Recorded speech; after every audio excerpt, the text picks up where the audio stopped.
भगवत गीता के फ्लो को जानने का आज प्रयास करेंगे। भगवत गीता में 18 अध्याय हैं और अर्जुन और कृष्ण के बीच का कन्वर्सेशन है। भगवान कृष्ण ने 575 श्लोक बोले हैं, 83 श्लोक 83 श्लोक बोले हैं अर्जुन ने, 575 और 83 858। एक श्लोक बोला है धृतराष्ट्र ने, जैसे भगवत गीता की शुरुआत हुई है, धर्म क्षेत्रे कुरुक्षेत्रे समवेतायुत्सव, और बचे हुए 41 जो श्लोक हैं वो बोले हैं संजय ने। तो भगवत गीता वैसे काफ़ी टेक्निकल बुक मानी जाती है, लेकिन फिर भी जैसे जैसे हम उसमें देखते हैं कि धर्म के सारे सिद्धांतों को भगवत गीता में दिया हुआ है, तो उसके फ्लो को जानने का कुछ प्रयास करेंगे। जानना, मानना और फिर अपनाना, ये 3 चीज़ें हैं। तो पहले जानना ज़रूरी है और फिर जैसे हमारा विश्वास बढ़ता है हम मानने लगते हैं और अपने जीवन में उसको अपनाने का प्रयास करते हैं। तो अर्जुन के 17 जो प्रश्न हैं उसके माध्यम से भगवत गीता के फ्लो को हम समझ सकते हैं बहुत इजीली। तो जो मूलभूत प्रश्न है जिसके आधार पर पूरी भगवत गीता है, पहला अध्याय है अर्जुन का विषाद।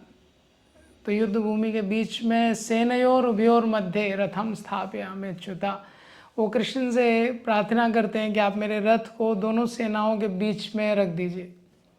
और जब वो कृष्ण वहाँ पे रथ खड़ा करते हैं, अपने सारे संबंधियों को देख के, 5 जनरेशन्स का गेट टुगेदर देख के अर्जुन भावुक हो जाते हैं और वो विषाद में चले जाते हैं। अब वो युद्ध करने के लिए तैयार नहीं है। तो दूसरे अध्याय में बहुत कुछ, पहले अध्याय में अर्जुन के 5 कारण हैं वो क्यों युद्ध नहीं करना चाहते। तो जो 5वां कारण है इनडिसीजन, सारे एनालिसिस के बाद वो कंफ्यूज हो जाते हैं। तो 2.7 में अर्जुन प्रश्न करते हैं, कार्पण्य दोषोपहता स्वभावा पृच्छामि त्वाम धर्म सम्मूढ़ चेता, कि भगवान मुझे समझ नहीं आ रहा है धर्म क्या है। अब अर्जुन का प्रश्न ये नहीं है कि युद्ध करना है कि नहीं करना है, उनका प्रश्न बहुत डीप है कि धर्म क्या है।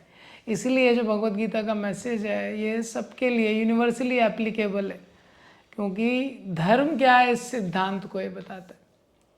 तो फिर दूसरे अध्याय में कंटेंट्स ऑफ गीता समराइज्ड, सार रूप में भगवान ने सारी गीता अर्जुन को बता दी है।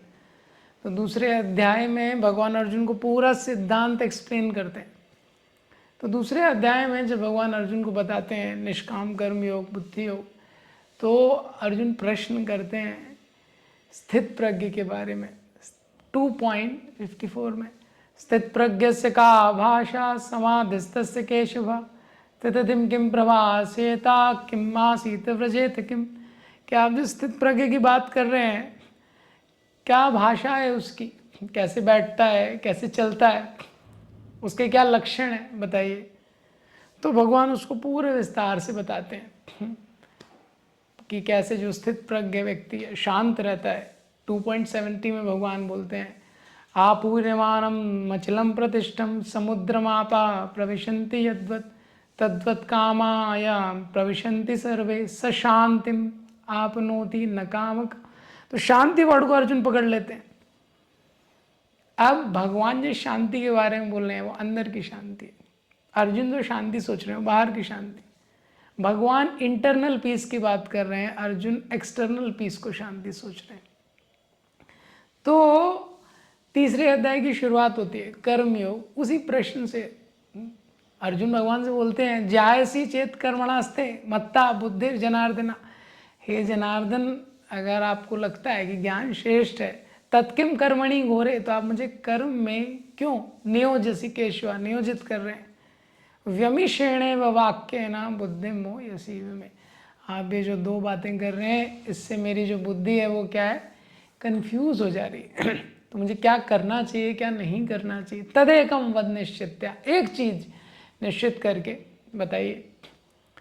तो भगवान अर्जुन को वापस से, कोई भी एक टीचर रहता है तो एक अच्छे टीचर का, शिक्षक का ये लक्षण है कि उसमें धैर्य रहता है। स्टूडेंट को समझ में नहीं आता तो दोबारा बताता है, और भगवान बेस्ट ऑफ द टीचर्स हैं। तो वापस से अर्जुन को कर्म का सिद्धांत बताते हैं, निष्काम कर्म योग बताते हैं, हमको कैसे ड्यूटी करना है।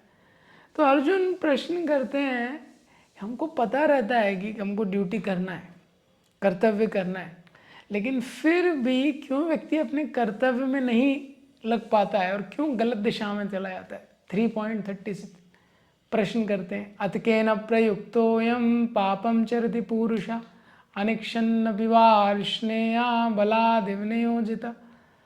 कौन सी चीज़ है जो व्यक्ति को बलपूर्वक प्रयुक्त करती है, वो नहीं चाहता है तभी भी। भगवान उत्तर देते हैं, काम ऐशा क्रोध ऐशा, ये जो काम है यही व्यक्ति का विधि एनम ही वैरिणाम सबसे बड़ा शत्रु है। 3.36 से 42 सेक्शन में काम के बारे में बताते हैं जो जीवात्मा का शत्रु है, और उस काम को परास्त करने के लिए दिव्य ज्ञान की आवश्यकता है। तो चौथा अध्याय है दिव्य ज्ञान। तो वो चौथे अध्याय में दिव्य ज्ञान के बारे में बताते हुए भगवान बताते हैं कैसे ये ज्ञान मैंने पहले भी, हाँ, इवं विवस्वते योगम प्रोक्तवान अहम अव्ययम। शुरुआत में मैंने ज्ञान विवस्वान को दिया था, विवस्वान मन वे प्रहा, विवस्वान ने मनु को दिया, मनु इक्ष्वाक वे ब्रवीत, मनु ने इक्ष्वाकु को दिया। तो अर्जुन प्रश्न करते हैं चौथे अध्याय में कि ये कैसे, अपरम भवतो जन्मा परम जन्म विवस्वता, हम लोगों का जन्म तो साथ साथ में हुआ है, और परम जन्म विवस्वता विवस्वान तो बहुत पहले से। कथम एतद विजानीयम, हाउ कैन आई अंडरस्टैंड, मैं कैसे समझ सकता हूँ कि आपने दिया था ये ज्ञान। अर्जुन प्रश्न करते हैं तो भगवान उसका उत्तर देते हैं, बहुनी में व्यतीतानी, हम दोनों के बहुत जन्म हुए हैं, मुझे याद है तुम्हें याद नहीं है। और फिर दिव्य ज्ञान का पूरा साइंस भगवान अर्जुन को बताते हैं कि दिव्य ज्ञान कैसे प्राप्त होता है। 4.34 में दिव्य ज्ञान की क्या महिमा है। 4.34 के बाद अब पूरे चैप्टर में ज्ञान ज्ञान ज्ञान चल रहा है। इस चैप्टर के अंत में भगवान अर्जुन को बोलते हैं 4.42 में, तस्माद् ज्ञान सम्मूतम ऋतस्तम ज्ञान सिनात्मना, इसीलिए ज्ञान से युक्त हो गए, ज्ञान की तलवार लेके छिन्नैव सर्व संशया, सारे संशयों को नष्ट करके हे अर्जुन तुम युद्ध करो। अर्जुन सोचते हैं भाई ये पूरे चैप्टर में ज्ञान चल रहा था, ज्ञान की तलवार कहाँ से आ गई। स्टील की तलवार होती है, लोहे की तलवार होती है, ज्ञान की तलवार कहाँ से आ गई। तो 5.1 जो 5वां अध्याय है, action in Krishna consciousness, Krishna भावना भावित कर्म, तो वही तीसरा अध्याय भी कर्म योग है, 5वां अध्याय भी, लेकिन 5वें अध्याय में और डीपर लेवल पे भगवान बता रहे हैं। तो 5.1 3.1 सेम है। 5वें अध्याय में वही प्रश्न अर्जुन करते हैं, संन्यासम कर्मणाम कृष्णा पुनर्योगम च संशसी।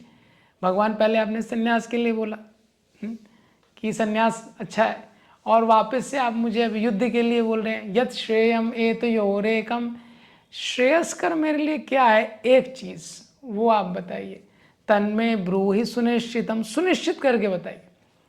तो 5वें अध्याय में भगवान वापस से वो कॉन्सेप्ट बताते हैं। कभी कभी स्टूडेंट को समझ नहीं आता है, एक बार समझाएंगे, आप नहीं समझ में आएगा तो आपको और फिर डिटेल में समझाना पड़ता है। तो भगवान समझाते हैं, पूरे निष्काम कर्म योग का सिद्धांत बताते हैं ये। तो पूरा 5वां अध्याय 5.29 जो श्लोक है, तीसरे चौथे और 5वें अध्याय का पूरा सार है। उसके बाद भगवान बताते हैं जब व्यक्ति, तो ये निष्काम कर्म योग ज्ञान का सिद्धांत बताते हैं, क्योंकि काम तो सब कोई कर रहा है, क्रिया हर कोई कर रहा है, लेकिन कैसे उसको किया जाए निस्वार्थ भाव से, बिना फल से आसक्ति किए हुए, वो भगवान बताते हैं। और जब ऐसा करते हुए मन स्थिर हो जाता है, शांत हो जाता है, तब हम ध्यान कर सकते हैं। तो 6वां अध्याय ध्यान योग। तो ध्यान योग के लिए पहले मन स्थिर होना चाहिए।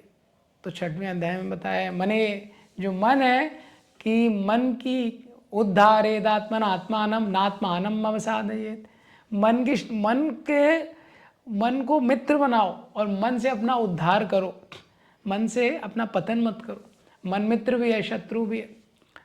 तो मन को कैसे मित्र बनाना है, ध्यान योग की पूरी प्रक्रिया बताई गई है। यम नियम आसन प्राणायाम प्रत्याहार धारणा ध्यान समाधि, इतना टेक्निकल है। अर्जुन सुनते हैं तो अर्जुन बोलते हैं बहुत मुश्किल लग रहा है मुझे, आप ये जो बता रहे हैं। चंचलम ही मना कृष्णा प्रमाथि बलभद्रणम, हाँ ये जो आप बता रहे हैं मन तो इतना चंचल है, इतना प्रमाथी है, तो बहुत मुश्किल है इसको। तस्याहम निग्रहम मन्ये वायु से भी दुष्कर है इसको नियंत्रण में लाना। तो भगवान बोलते हैं हाँ लेकिन अभ्यास करोगे तो हो जाएगा, अभ्यास है न तो कौनते वैराग्य न च गृह्यते। तो अर्जुन को लगता है अभ्यास करेंगे तो हो जाएगा, लेकिन तभी भी ज़रूरी नहीं है, मन के नेचर को अर्जुन जानते हैं। तो अर्जुन 6.37 में वापस से प्रश्न करते हैं भगवान से, आयति श्रद्धयोपेते योगच्चलित मानस अप्राप्य माम निवर्तन्ते काम गतिम कृष्ण गच्छति। आयति श्रद्धयोपेते, कि भगवान अगर कोई व्यक्ति है आयति, वो यत्न करना स्टार्ट कर रहा है, शुरू में बहुत उत्साह था भक्ति करने का, श्रद्धा से स्टार्ट करता है, लेकिन मन को कंट्रोल नहीं कर पाता है पूरा। अप्राप्य माम समसिद्धिम, और समसिद्धि सक्सेस को, हाँ जैसे रेस में होती है ना 100 मीटर रेस, फाइनल चीज़ को टच करना है, वो फाइनल तक नहीं पहुंच पाता है, काम उसकी क्या गति होगी, ऐसा ना हो जाए ना घर का ना घाट का, तो उसकी क्या गति होगी। तो भगवान एश्योरेंस देते हैं, अर्जुन को बताते हैं पार्थ नैवेह नामुत्रा विनाशस्तस्य विद्यते। हे पार्थ, पार्थ बहुत लविंग एड्रेस है, भगवान प्रेम से अर्जुन को पार्थ बनाते थे। कभी भी विनाश नहीं होता जो भक्ति में लगता है, कभी भी उसका विनाश नहीं होता है। नहीं कल्याण कृतकर्षित दुर्गतिम तात गच्छति, वो एक कल्याण के पथ पे लगा हुआ है, उसकी कभी दुर्गति नहीं हो सकती। और फिर पूरे 6वें अध्याय का भगवान एंड करते हैं, योगी नाम अपि सर्वेशाम, सारे योगियों में वो योगी श्रेष्ठ है जो श्रद्धा के साथ मेरा भजन करता है। और फिर 7वें अध्याय से ट्रांजिशन शुरू हो जाता है, भक्ति योग आ जाता है। अब भगवान भक्ति योग के बारे में बताने लगे, 6वें से 7वें अध्याय के बीच में कोई प्रश्न नहीं है। तो भगवान बता रहे हैं मई आसक्त मना पार्थ, मन मुझ में कैसे आसक्त करना है। तो 7वां अध्याय है भगवत ज्ञान, उसमें भगवान बताते हैं कैसे मुझ में मन आसक्त करना है। तो पूरे 7वें अध्याय के एंड में फिर भगवान 5-6 शब्दों का यूज़ करते हैं, आदि यज्ञ आदि देव। हाँ, तो ये अभी तक भगवान ने यूज़ नहीं किया था। कई बार क्लास में कुछ क्वेश्चन पूछना पड़ता है, या तो आप कुछ ऐसी चीज़ बोलिए जो व्यक्ति ने कभी सुनी नहीं है तो जगेगा, क्योंकि लंबी क्लास है लोग सो जाते हैं। तो इसलिए भगवान कुछ नए शब्दों का यूज़ करते हैं, देखने के लिए अर्जुन अटेंटिव है कि नहीं। तो जैसे ही वो शब्दों का यूज़ करते हैं तो 8वां अध्याय जो है भगवत प्राप्ति, उसकी शुरुआत होती है वो प्रश्नों से। अर्जुन बोलते हैं आपने क्या नए वर्ड्स यूज़ किए, तो डिक्शनरी में है नहीं मेरे। अर्जुन वाचा 8.1 किम तद ब्रह्म किम आध्यात्मम किम कर्म पुरुषोत्तम। ये आध्यात्म क्या होता है, कर्म क्या होता है। आदिभूतम च किम प्रोक्तम अधिदैवम तम उच्यते। अधिभूत क्या होता है, अधिदैव क्या होता है, अधियज्ञ क्या होता है। तो 8 प्रश्नों से 8वें अध्याय की शुरुआत होती है। उसमें से 7 प्रश्नों को भगवान शॉर्ट में आंसर कर देते हैं 2 ही श्लोकों में। और जो 8वां प्रश्न है कि मृत्यु के समय भगवान को कैसे याद करना है, वो 8वें अध्याय में बहुत डिटेल में बताया गया। वो सब बताने के बाद वापस से शुद्ध भक्ति की महिमा को स्थापित करते हैं। 8.28 में भगवान बोलते हैं वेदेषु यज्ञेषु तपाशु चैवा दानेषु यत् पुण्य फलम प्रतिष्ठम अत्येति तत्सर्वम इदम विदित्वा योगी परम स्थानमुपैति चाद्यम। तो बोलते हैं कि वेद यज्ञ ये सारे जो फल हैं इसको सरपास कर जाता है वो व्यक्ति जो भक्ति में लगता है। तो अभी भगवान भक्ति योग के बारे में बता रहे हैं, तो भगवान के हृदय में बड़ी प्रसन्नता है। 8वें से 9वें अध्याय में भी कोई प्रश्न नहीं है। तो 9वें अध्याय की शुरुआत भी परम गुह्य ज्ञान भगवान बताना शुरू कर देते हैं। इदम इदम तू ते गुह्यतरम प्रवक्ष्यामि अनुसूयवे, कि ये मैं तुमको बहुत गुह्य ज्ञान देने वाला हूँ। अनुसूयवे क्योंकि तुम में कोई द्वेष नहीं है। ज्ञान विज्ञान सहितम, ये जो ज्ञान है, ज्ञान और विज्ञान साथ में देने वाला हूँ। यद ज्ञात्वा मोक्ष से शुभात्, इसको जान के व्यक्ति सारी अशुभ चीज़ों से मुक्त हो जाता है। फिर 9वें अध्याय में भगवान वापस से 7th और 9th चैप्टर सिमिलर है। 7th और 9th चैप्टर भी बहुत सिमिलर है, ऑलमोस्ट वही सेक्शन है। भगवान का अचिंत कनेक्शन पूरे संसार के साथ, उसको बताते हैं। भक्ति की महिमा को बताते हैं, भक्ति की सिंप्लिसिटी को बताते हैं।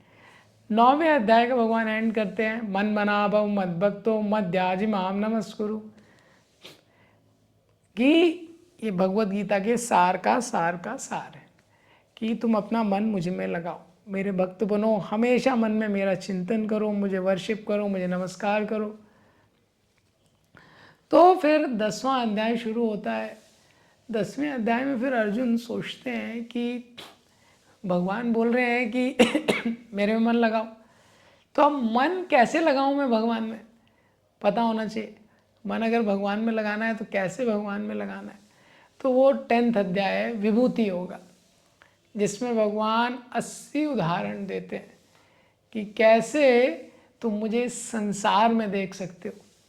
तो अर्जुन भगवान से प्रश्न करते हैं, कथम विद्यम अहम योगिन त्वं सदा परिचिन्तयन् केषु केषु च भावेषु चिन्त्योऽसि भगवन्मया। कैसे भगवान मैं आपको याद कर सकता हूँ, कथम विद्यम अहम योगिन, कैसे मैं आपको याद कर सकता हूँ, केषु केषु च भावेषु, इस संसार में कैसे मैं आपको देख सकता हूँ। तो भगवान 80 उदाहरण देते हैं, तुम मुझे संसार में कैसे देख सकते हो। और वो उदाहरण देने के बाद एंड में फिर भगवान बोलते हैं कि अथवा बहुनेतेना किम ज्ञातेन तव अर्जुना। इतने सारे उदाहरणों की क्या जरूरत है। विष्टव्यम अहम इदम कृष्णम एकाम शेन स्थितो जगत। इतना समझ लो, मैं अपने केवल एक अंश से पूरे ब्रह्मांड को, पूरी सृष्टि को, सृष्टि का मैं आधार हूँ, सबको मेंटेन करता हूँ मैं। By one fragment I pervade the entire universe. ये भगवान एसेंस में बताते हैं एंड में। तो जो 11वां अध्याय है जिसका नाम है विराट रूप, तो ये जो भगवान ने बोला है कि मैं एक अंश से सारी सृष्टि में व्याप्त हूँ, तो अर्जुन इसको देखना चाहते हैं। अभी तक ऑडियो सुना है, अब अर्जुन वीडियो देखना चाहते हैं। तो अर्जुन बोलते हैं जो आपने जो बोला है इसको थोड़ा दिखाइए। आपने मुझे बहुत कुछ बताया है, मद अनुग्रहाय ही भूताना। हाँ, आपने अनुग्रह करके मुझे बहुत ज्ञान दिया है। मोहोयम विगतो ममा, मेरा मोह चला गया है। हाँ, लेकिन मेरी इच्छा है कि आपने जो बताया है द्रष्टुम इच्छामि, मैं देखना चाहता हूँ। रूपम ऐश्वरम, आपके रूप ऐश्वर्य को मैं देखना चाहता हूँ। तो 11वें अध्याय में भगवान दिखाते हैं, अर्जुन को दिखाते हैं अपना विशाल विराट रूप। तो विराट रूप का बहुत डिटेल में डिस्क्रिप्शन है। और 11वां अध्याय एक ऐसा अध्याय जिसमें अर्जुन भी प्रार्थनाएं ऑफर कर रहे हैं। तो विराट रूप तो दिखाते हैं भगवान, एडिशनल भी एक रूप अर्जुन को दिखा देते हैं, वो है काल रूप। तो जब काल रूप अर्जुन देखते हैं, लोग मर रहे हैं, सब लोग भगवान के मुंह में जा रहे हैं, तो उसको देख के अर्जुन डर जाते हैं। और अर्जुन प्रश्न करते हैं, एक और प्रश्न, आख्या ही मे को भगवान उग्र रूपो 11.31 में, कि हे प्रभु आप कौन है, क्या ये उग्र रूप है, कौन है आप और आपका क्या मिशन है। ये 2 प्रश्न करते हैं। भगवान उत्तर देते हैं, कालोस्मि लोकक्षय कृत प्रवर्धो, मैं काल हूँ, सबका विनाश करने के लिए आया हूँ। और 11वें अध्याय के अंत में जब अर्जुन इस काल रूप से बहुत डर जाते हैं, प्रार्थना करते हैं, आप मुझे अपना चतुर्भुज रूप दिखाइए। भगवान चतुर्भुज रूप दिखाते हैं, फिर द्विभुज रूप दिखाते हैं। और फिर 52 श्लोक में भगवान बोलते हैं, सुदुर्दर्शम इदम रूपम, ये जो मैंने तुमको जो रूप दिखाया है, जो 2 हैंडेड फॉर्म, ये जो 2 भुजाओं वाला, ये बहुत ही दुर्लभ है। हाँ, देवता भी इसकी आकांक्षा करते हैं इसको देखने की। तो अर्जुन 12वां अध्याय है भक्ति योग, जिसकी शुरुआत होती है अर्जुन के इस प्रश्न से कि ये जो यूनिवर्सल फॉर्म है इतना विशाल है, और जो 2 हैंडेड फॉर्म है वो तो छोटा सा है, लेकिन भगवान बोलते हैं ज़्यादा रेयर है। तो अर्जुन प्रश्न करते हैं 12वें अध्याय में, एवं सतत युक्ताये भक्ता स्वं पर्युपासते ये चापि अक्षरम अव्यक्तम तेषाम के योग वित्तमा, कि हे भगवान तो कौन श्रेष्ठ है, जो आपके ब्रह्म ज्योति की उपासना करते हैं जो ऑल परवेडिंग है, हर जगह है, या जो आपके पर्सनल फॉर्म सगुण उपासक हैं, उनमें से कौन श्रेष्ठ है। तो भगवान दूसरे ही श्लोक में क्लियर आंसर दे देते हैं, मयि आवेश मनो ये माम, कि मन के श्रद्धयो पर्युपेतास्ते, जो श्रद्धा के साथ नित्य युक्ता उपासते, जो अपना मन मुझ में लगा के श्रद्धा के साथ मेरी उपासना करता है, समय युक्त तमो मता, वो सबसे उत्तम है। ये, और फिर उसका डिटेल बताते हैं कि निर्विशेष की उपासना, इम्पर्सनल की उपासना बहुत कठिन है, कि उसमें बहुत कष्ट है। और फिर 12वें अध्याय में भगवान का अकोमोडेटिव नेचर, भक्ति योग का, कोई भी किसी भी तरह से भगवान से कनेक्ट कर सकता है। Join the race from your place at your pace. और 12.13 से 20 में भक्त अष्टकम, जो भगवान को प्रिय है उसके बारे में बताते हैं 8 श्लोकों में कि ये व्यक्ति मुझे प्रिय है। तो लगभग जो भगवत गीता है वो यहाँ पे समाप्त हो गई है, क्योंकि यहाँ तक भगवान सब कुछ बता चुके हैं। तो जो 13वां अध्याय है वहाँ पे अर्जुन प्रश्न करते हैं, जो है नेचर एंजॉयर कॉन्शियसनेस, प्रकृति, पुरुष और चेतना। अर्जुन प्रश्न करते हैं कि प्रकृतिम पुरुषम चैवा क्षेत्रम क्षेत्रज्ञमेव च, प्रकृति क्या होती है, पुरुष क्या होता है, क्षेत्र क्या होता है, क्षेत्रज्ञ क्या होता है, ज्ञान क्या होता है, ज्ञेय क्या होता है। 6 प्रश्न करते हैं। तो इसका कोई कनेक्शन नहीं है 12वें और 13वें अध्याय का। तो उसका सिद्धांत ऐसा है कि जब कोई स्टूडेंट है और कोई टीचर है, टीचर ने सिलेबस ख़त्म कर दिया है, लेकिन टीचर इतना अच्छा है, स्टूडेंट को लगता है और जो भी कुछ माइंड में क्वेश्चन चल रहे हैं जो नहीं भी है सिलेबस, वही पूछ लेता है वो। तो अर्जुन ने ये सारे प्रश्न कर लिए। तो भगवान 13वें अध्याय में बताना शुरू कर देते हैं क्षेत्र के बारे में, क्षेत्रज्ञ के बारे में, जो परमात्मा है, परमात्मा क्या फंक्शन होता है उसके बारे में। 13.21 में भगवान बोलते हैं पुरुषो प्रकृतिस्थो ही भुंजते प्रकृतिजान गुणान कारणम गुण संगस्या सद असदयो निजन्मशु, कि संसार में जो जीव होता है भोग करने का प्रयास करता है, और जिस गुण में वो रहता है, जिस गुण का संग करता है, उसके साथ उसके कारण सद और असद योनि में जन्म लेना पड़ता है। तो जो गुण है, 3 गुण है, इसकी गीता में कई जगह चर्चा हुई। 7.14 में भगवान ने बोला दैवी ऐशा गुणमयी मम्मा यादुरत्या, ये जो आत्मा है ये गुणमयी है। तो त्रिभिर्गुणमयी भावे ए भी सर्वम इदम जगत, भगवान जब बताते हैं 7.8 से 11 में 14 उदाहरण देते हैं कैसे मैं I am the essence of everything, संसार में जो भी सार है वो मैं हूँ। उसके बाद भगवान बोलते हैं कि त्रिभिर गुणमयी भावे, संसार में 3 गुणों में जो भी है सब मेरे, वो सब मैं हूँ, 3 गुणों के अंदर जो भी है। तो ये गुणों के बारे में, गुण से बहुत चीज़ें प्रभावित हो रही हैं। तो जो 14वें अध्याय में भगवान ने जो सद असद योनि जन्मशु, जीवात्मा का भी सद और असद योनियों में जन्म होता है जिस गुण से संग करता है। तो 14वां अध्याय प्रकृति के 3 गुण, उनका विश्लेषण दिया है। 3 मोड्स ऑफ मटेरियल नेचर, क्या उनके लक्षण हैं, कैसे वो जीव को बांधते हैं, कैसे उनसे मुक्त हो सकता है। तो यहाँ पे भी अर्जुन जब 3 गुणों का विश्लेषण, उनके लक्षण सुनते हैं, तो 14वें अध्याय के 21वें श्लोक में अर्जुन वापस से प्रश्न करते हैं किम लिंग स्त्रीर्गुण रेतान अतीतो भवति प्रभु किम आचरा कथम चैताम 3 गुणान अधिवर्तते। ये भगवान, ये 3 गुणों से परे कैसे जाया जा सकता है, और जो व्यक्ति ये 3 गुणों के परे है उसके लक्षण क्या हैं। तो भगवान उसके लक्षण बताते हैं, और 14.26 में बताते हैं परे जाने का वही तरीका है, मम चायो वे विचारेणा भक्ति योगे न सेवते। पूरी भगवत गीता में बहुत सारी चीज़ें बताने के बाद भगवान रिपीटेडली बार बार ये स्थापित करते हैं कि भक्ति योग जो है वही एक तरीका है जिससे व्यक्ति सर्वश्रेष्ठ लक्ष्य को प्राप्त कर सकता है, 3 गुणों से मुक्त हो सकता है, संसार के बंधन से मुक्त हो सकता है। फिर 15वां अध्याय जो है पुरुषोत्तम योगा, उसमें इस संसार को भगवान वापस से बता रहे हैं भौतिक जगत के बारे में, जिसमें व्यक्ति बंधा हुआ है 3 गुणों में। एक दूसरी एनालॉजी से, अपसाइड डाउन ट्री, एक ऐसा वृक्ष जिसकी जड़ें ऊपर हैं, शाखाएं नीचे हैं। ऊर्ध्वमूलम अधः शाखम अश्वत्थम प्राहुरव्ययम। तो ऐसा ये वृक्ष है, जड़ें ऊपर हैं, शाखाएं नीचे हैं, और इस वृक्ष का पूरा डिटेल है। शाखाएं क्या हैं, इसकी जड़ें क्या हैं, इसके पत्ते क्या हैं, इसके फल क्या हैं।